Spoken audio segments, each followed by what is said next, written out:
Nous savons tous ce que signifient les caméras cachées.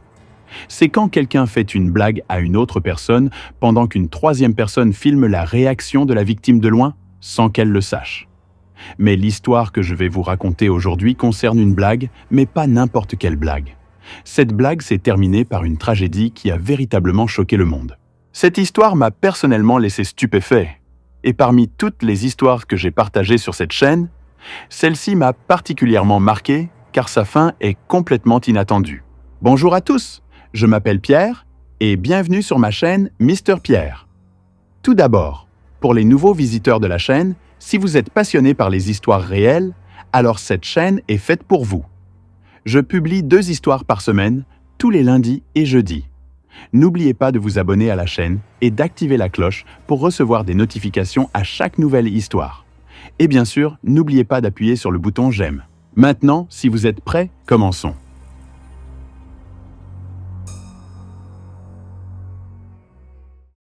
Le soir du 11 février 2017, une jeune femme nommée Siti était assise dans un café appelé Hard Rock, dans la capitale malaisienne, Kuala Lumpur. Siti était là avec ses amis, un producteur de télévision nommé James et son équipe. Alors qu'elle était assise, elle a vu une serveuse s'approcher d'elle avec un gâteau d'anniversaire. Siti a tout de suite compris que ce gâteau était pour elle, car ce jour-là, c'était son 25e anniversaire. Siti était très heureuse parce que ses amis, le producteur et son équipe lui avaient préparé une surprise qu'elle ne s'attendait pas à recevoir. Tout le monde a commencé à lui chanter joyeux anniversaire et après qu'ils aient fini, elle a soufflé la bougie. Habituellement, on fait un vœu avant de souffler la bougie, mais Siti n'a fait aucun vœu, car pour elle, tous ses rêves qu'elle avait autrefois ont déjà été réalisés. Siti avait traversé des moments très difficiles dans sa vie, mais maintenant, elle vivait une vie complètement différente. Elle a grandi dans une famille très pauvre, vivant dans une maison au milieu de la jungle en Indonésie. Elle était la plus jeune parmi ses 3 frères et sœurs aînés, et ses parents avaient du mal à gagner de quoi se nourrir et se loger en raison de la pauvreté. Siti a abandonné ses études au collège car son père n'avait pas assez d'argent. Peu après avoir quitté l'école, Siti s'est mariée et a eu un enfant. Cependant, après un certain temps, elle s'est séparée de son mari et est retournée chez ses parents avec son enfant. L'ex-mari de Siti était également pauvre, donc il ne contribuait pas financièrement pour son enfant et ne lui donnait pas d'argent. Finalement, Siti s'est retrouvée dans une situation très difficile et a dû travailler pour subvenir aux besoins de son enfant, de ses parents et de ses frères et sœurs. C'est pourquoi elle a commencé à travailler dans divers emplois en Indonésie, se donnant beaucoup de mal, mais son salaire était très bas et ne suffisait à rien. En fin de compte, elle a réalisé qu'elle travaillait en vain et a décidé d'émigrer en Malaisie dans l'espoir de trouver un meilleur emploi et un salaire plus élevé. En effet, Siti est allée en Malaisie et a laissé son fils chez ses parents en Indonésie. Il ne lui a pas fallu longtemps pour trouver un emploi dans un hôtel appelé Flamingo. Son travail consistait à masser les clients, mais elle détestait ce métier. Cependant, elle n'avait pas d'autre choix, car sa famille avait grandement besoin d'elle, et étant une mère, elle devait subvenir aux besoins de son fils. Alors, Siti a supporté cette situation. Siti ne se rendait nulle part d'autre que son travail et sa maison. Presque tout l'argent qu'elle gagnait, elle l'envoyait à sa famille en Indonésie et ne gardait qu'un peu pour elle-même afin de subvenir à ses besoins. Une nuit de janvier 2017, ses collègues de travail l'ont convaincue de sortir avec elle pour se divertir un peu et oublier ses soucis. Au début, elle n'était pas intéressée, mais après leurs insistances, elle a fini par accepter. Siti s'était habillée de beaux vêtements et était allée avec ses amis dans un bar près de la mer appelé Beach. Là-bas, Siti et ses amis buvaient et se détendaient. Peu après, un homme élégant et bien soigné, qui semblait être quelqu'un d'important, s'est approché de Siti et l'a regardé fixement. Siti ne savait pas ce que cet homme voulait, et elle le regardait aussi avec curiosité, comme pour lui demander silencieusement ce qu'il désirait. Cet homme demanda alors à Siti « Avez-vous déjà joué dans un film ?» Siti répondit « Non, je n'ai jamais joué dans un film avant, mais j'aimerais beaucoup essayer cette expérience. » Depuis son enfance, Siti rêvait de devenir une actrice célèbre. Elle disait souvent que si elle devenait une actrice célèbre, elle pourrait sortir de la pauvreté et aider sa famille. Après qu'elle lui ait raconté cela, l'homme lui proposa « Accepteriez-vous de venir avec moi dans un café tranquille pour discuter de ce sujet plus en détail ?» Siti se leva et le suivit jusqu'au café mentionné, et ils commencèrent à discuter. Il se présenta alors « Je m'appelle James, je suis un producteur de télévision japonais, spécialisé dans les caméras cachées, c'est-à-dire que nous faisons des blagues aux gens et filmons leurs réactions. » Il lui expliqua également qu'il avait une équipe complète et qu'il cherchait des actrices jolies pour participer à ses blagues. James offrit à Siti de travailler avec lui, promettant de lui verser une bonne rémunération. Au début, Siti doutait de sa sincérité, mais elle se dit à elle-même « Qu'ai-je à perdre si je vais travailler avec cet homme pour voir de mes propres yeux si ce qu'il dit est vrai ou si c'est juste un mensonge ?» Elle finit par lui dire qu'elle acceptait. À partir de ce jour, Siti commença à travailler avec James et l'argent commença à affluer. Elle quitta son emploi à l'hôtel et ne faisait plus de massage. Elle et James voyagèrent dans différents endroits pour filmer les blagues. Le supérieur de James se trouvait au Japon et lorsque James lui envoyait une vidéo, il l'appelait pour le féliciter, ainsi que Siti, la fille qui travaillait avec lui. En plus de cela, les vidéos que James tournait avec Siti obtenaient de nombreuses vues. Après ses appels avec son supérieur, James disait souvent à Siti « Mon patron a beaucoup aimé ton travail. » Bien sûr, cela rendait Siti très heureuse et la poussait à faire de son mieux et à donner le meilleur d'elle-même. Un mois entier passa, et il faisait des blagues tous les jours et gagnait de l'argent. Le 12 février 2017, James appela les amis de Siti et leur demanda de se réunir dans un café pour préparer une surprise pour son anniversaire. Comme je vous l'ai déjà dit, Siti était très heureuse. Elle mangea le gâteau et but beaucoup. À la fin de la soirée, vers 22h, Siti dit à ses amis qu'elle devait partir parce qu'elle était fatiguée et ressentait des vertiges à cause de l'alcool qu'elle avait consommé. Au début, ses amis ne voulaient pas la laisser partir, mais elle insista en disant « Nous pourrons nous retrouver demain et refaire une soirée comme celle-ci. » Elle sortit alors et prit un taxi en direction de l'hôtel où elle logeait. En arrivant dans sa chambre, avant même de se changer, elle appela sa mère. En effet, Siti parlait quotidiennement avec sa mère et lui racontait tout ce qui se passait dans sa vie. Cette nuit-là, elle lui dit qu'elle lui manquait beaucoup, ainsi que son fils, et commença à lui raconter la surprise que ses amis lui avaient préparée. Siti dit à sa mère « Maman, j'étais tellement heureuse. Je ne m'attendais pas du tout à ce que mes amis organisent une fête d'anniversaire pour moi. » Elle ajouta également qu'elle était très excitée parce qu'elle et son équipe préparaient une blague très importante. Elle lui expliqua aussi qu'ils allaient bien la payer et qu'elle enverrait tout l'argent à sa mère pour qu'elle puisse acheter tout ce dont elle avait besoin. La mère de Siti la remercia chaleureusement et lui dit « Prends soin de toi, ma fille, et bonne nuit. » Avant de terminer son appel avec sa mère, Siti parla un peu avec son fils.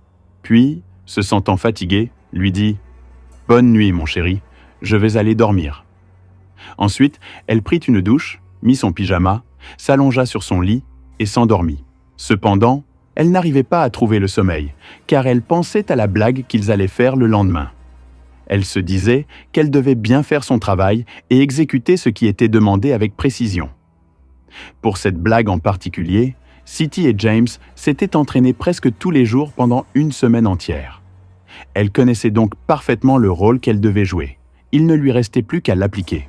Habituellement, les farces de Siti sont simples. Elle se rend dans un restaurant ou un parc bondé et choisit un homme âgé comme cible.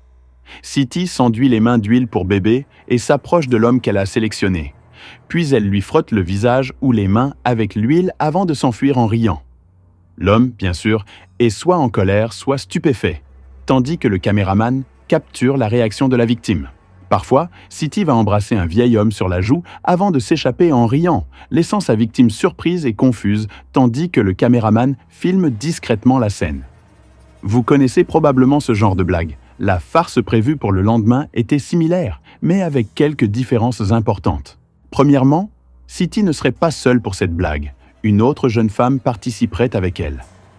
Deuxièmement, la personne visée par la farce serait en réalité informée à l'avance qu'il s'agissait d'une mise en scène, mais elle jouerait le rôle d'une victime ignorant ce qui se passe. Siti et la fille qui allait jouer avec elle s'étaient déjà rencontrées auparavant et se connaissaient, mais elles n'avaient jamais rencontré le troisième participant, la victime de la farce. Le matin suivant, City se réveilla tôt, s'habilla rapidement et quitta l'hôtel en vitesse pour rejoindre le groupe. Ce groupe comprenait James, le caméraman, 2 autres producteurs, la fille qui jouerait avec City et l'homme qui serait la victime de la farce. Lorsque City sortit de l'hôtel, elle les trouva tous dans la voiture, à l'exception de l'homme ciblé pour la farce.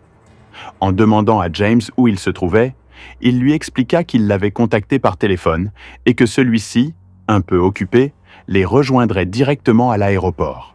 Le groupe se rendit à l'aéroport international de Kuala Lumpur, en Malaisie, où la mise en scène devait avoir lieu.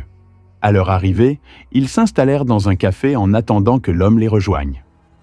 Pendant ce temps, City entama une conversation avec la fille qui jouerait avec elle, une jeune femme prénommée Doan Thi Huong, alors âgée de 28 ans et originaire du Vietnam. Doan venait également d'une famille modeste et était venue en Malaisie pour travailler et soutenir sa famille. Depuis son enfance, elle rêvait de devenir une actrice célèbre, participant à de nombreux concours de théâtre, mais sans succès. Elle avait perdu espoir jusqu'à ce qu'elle rencontre James, qui lui proposa de participer à ses farces. Elle accepta sans hésitation, pensant que cela pourrait être une opportunité pour réaliser son rêve. Alors que City discutait avec Doan, elle lui dit « Ne t'inquiète pas, nous réussirons cette farce. » Après 1 heure d'attente, l'homme visé par la blague arriva. L'un des producteurs le désigna en disant « Le voilà ». L'homme semblait légèrement âgé, comme les autres personnes visées par leur farce précédente. Cependant, au lieu de venir au café pour discuter avec eux avant de commencer le tournage, il se dirigea immédiatement vers le guichet de vente des billets, comme s'il avait déjà commencé à jouer son rôle. James dit alors à City et Doan « Il semble qu'il soit déjà dans son personnage.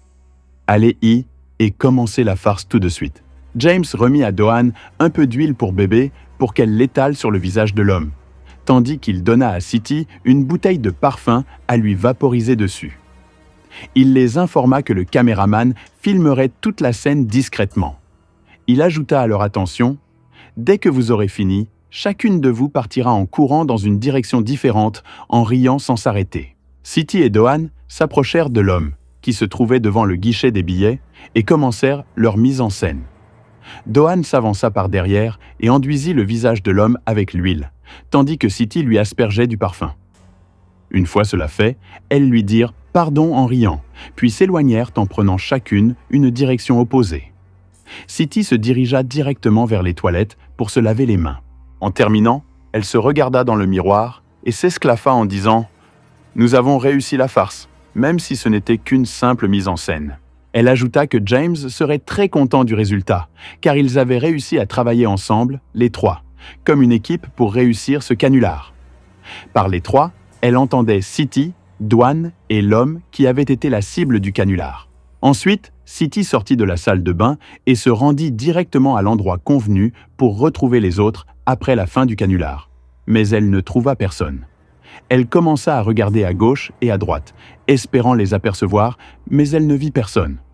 Elle se dit en elle-même « Ils ont probablement déjà rejoint la station de taxi et m'attendent là-bas. » Alors, elle se dirigea vers la station de taxi, mais ils n'étaient pas là non plus, comme s'ils s'étaient évaporés dans la nature.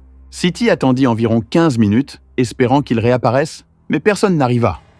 Finalement, City se mit en colère, réalisant qu'ils étaient partis et l'avaient laissé seule à l'aéroport. City prit un taxi pour retourner à l'hôtel où elle logeait. En chemin, elle se sentit soudain très mal au point de demander au chauffeur de s'arrêter sur le côté de la route pour vomir. À son arrivée à l'hôtel, elle envoya un message à James. « Où êtes-vous ? Pourquoi m'avez-vous laissé seule à l'aéroport ?» Puis, épuisée, elle posa son téléphone et s'endormit directement, sans même changer de vêtements.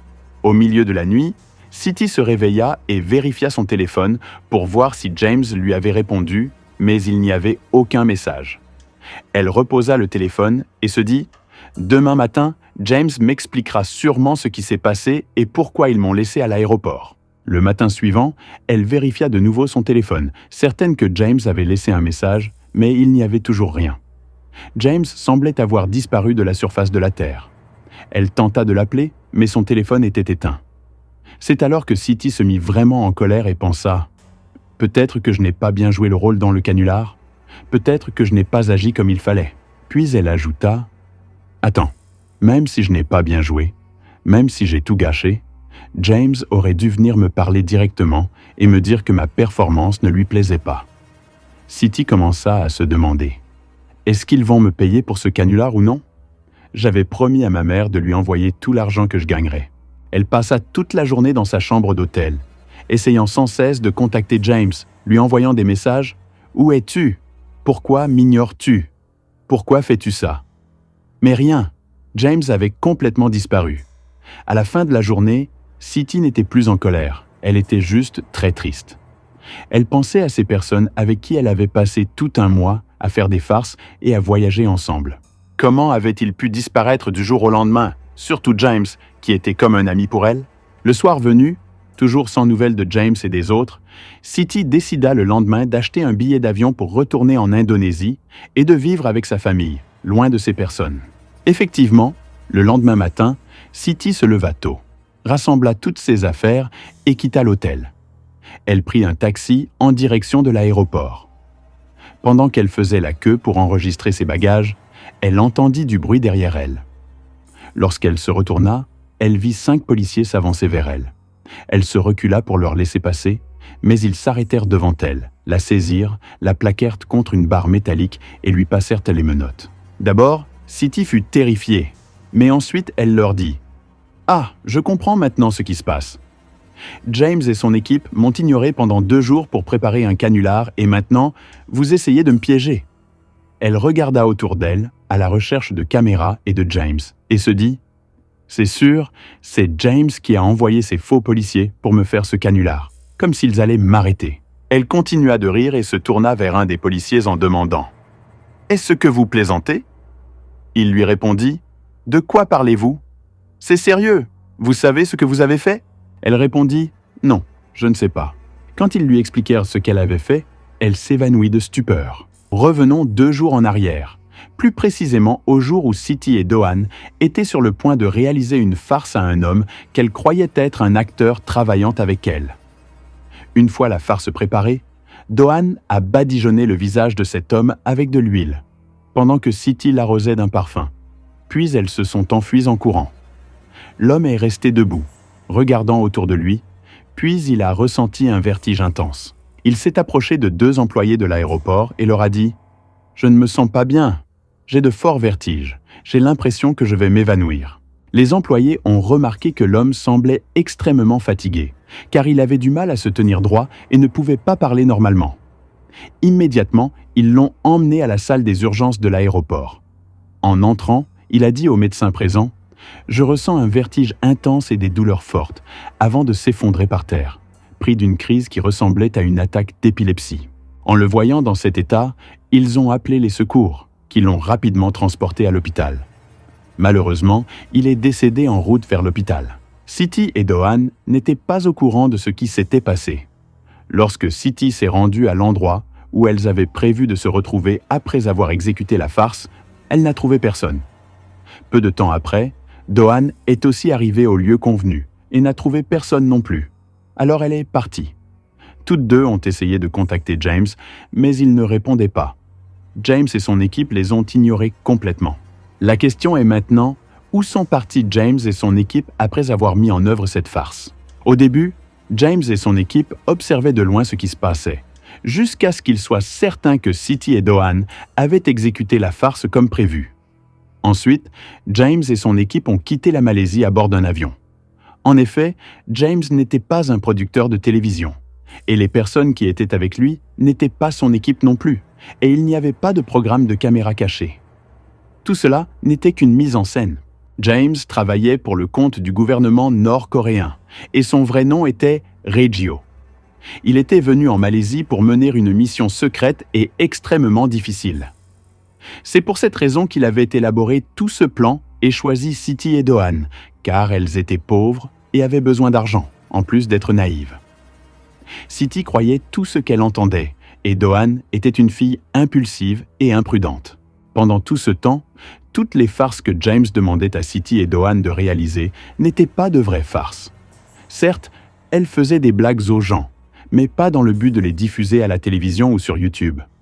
James leur apprenait d'abord à bien croire que tout ce qu'elle faisait n'était qu'une simple blague, et ce qu'elles allaient faire à l'aéroport n'était aussi qu'une blague. Deuxièmement, il les entraînait à ne pas être nerveuses ou effrayées quand elles iraient à l'aéroport pour faire cette farce, pour ne pas gâcher son plan. Le matin du 12 février 2017, le jour où elles allaient faire cette grande farce à l'aéroport, qui en réalité n'était pas une farce mais une mission secrète dangereuse, les deux personnes qui allaient exécuter cette mission dangereuse étaient Siti et Doan. L'huile que James avait mise sur la main de Doan n'était pas de l'huile, et le flacon de parfum qu'il avait donné à Siti n'était pas du parfum non plus. Ensemble, ils formaient les composants d'un gaz toxique mortel. L'huile seule n'avait aucun effet, et le parfum seul non plus, mais lorsqu'ils se mélangeaient, ils devenaient un gaz toxique mortel en moins de 30 minutes. Pour cette raison, James avait besoin de 2 jeunes femmes pour exécuter cette mission. Doan a appliqué l'huile sur le visage de cet homme et Siti l'a aspergé de parfum. Les 2 composants se sont mélangés et ont formé un gaz toxique. C'est pourquoi cet homme est mort. James avait dit à Siti et Doan que l'homme sur qui elles allaient faire la farce était un complice jouant la comédie avec elles. Mais c'était un mensonge. L'homme n'était au courant de rien et ne s'attendait pas à ce qui allait se passer. Il n'était qu'un simple voyageur à l'aéroport, en route vers une autre destination, avant que les 2 jeunes femmes ne l'attaquent et le tuent sans savoir ce qu'elles faisaient. Et le plus important, cet homme n'était pas une personne ordinaire. Son nom était Kim Jong-nam, le demi-frère du dirigeant de la Corée du Nord. Cela signifie que Siti et Doan ont tué le frère du président de la Corée du Nord, ce qui les a mises dans une grande situation délicate. Maintenant, la question qui se pose à nouveau est « Pourquoi ?» Et qui a envoyé James et son équipe pour tuer le frère du dirigeant de la Corée du Nord? On dit que celui qui les a envoyés est le président lui-même, c'est-à-dire le président de la Corée du Nord, parce qu'il l'a exilé de la Corée du Nord en raison de certains problèmes, et il lui était interdit de revenir définitivement. Lorsqu'il est allé vivre dans un autre pays, Kim Jong-nam, le frère du président de la Corée du Nord, a commencé à écrire des articles dans des journaux et à critiquer les politiques de son frère. Cela a poussé le président de la Corée du Nord à faire taire son frère une bonne fois pour toutes. C'est ce qui se dit, et Dieu seul sait. Quant à moi, je n'aime pas m'impliquer dans de telles affaires politiques, car elles sont très complexes et difficiles à comprendre. Revenons maintenant à ces 2 pauvres filles, Siti et Doan, qui du jour au lendemain se sont retrouvées plongées dans une situation très compliquée. Elles ont été arrêtées et auraient dû être condamnées à mort. Cependant, lors de l'enquête approfondie sur cette affaire, il est apparu que même Siti et Doan étaient de simples victimes. D'après les caméras de l'aéroport, on a pu les voir toucher leur visage et leurs vêtements après avoir réalisé la farce sur Kim Jong-nam, sans savoir que ce qu'elles avaient sur leurs mains était un gaz toxique mortel. Ce comportement prouvait qu'elles n'étaient pas conscientes de ce qu'elles faisaient. Pour rappel, lorsque Siti a quitté l'aéroport et a ressenti des vertiges dans le taxi, puis s'est arrêtée sur le bord de la route pour vomir, ce n'était pas à cause des boissons qu'elle avait consommées la veille, mais à cause du gaz qui était dans sa main. D'ailleurs, même Doan a ressenti les mêmes symptômes lorsqu'elle est rentrée chez elle. Quoi qu'il en soit, Siti et Doan ont passé chacune 2 ans en prison, et à la fin, elles ont été libérées. Quant à James et son équipe, ils n'ont jamais pu les attraper, et personne ne les a revus depuis. C'était l'histoire d'aujourd'hui. Merci beaucoup d'être resté avec nous jusqu'à la fin. Si elle vous a plu, n'oubliez pas de mettre un j'aime. Et comme d'habitude, on se retrouve pour une nouvelle histoire. Prenez soin de vous.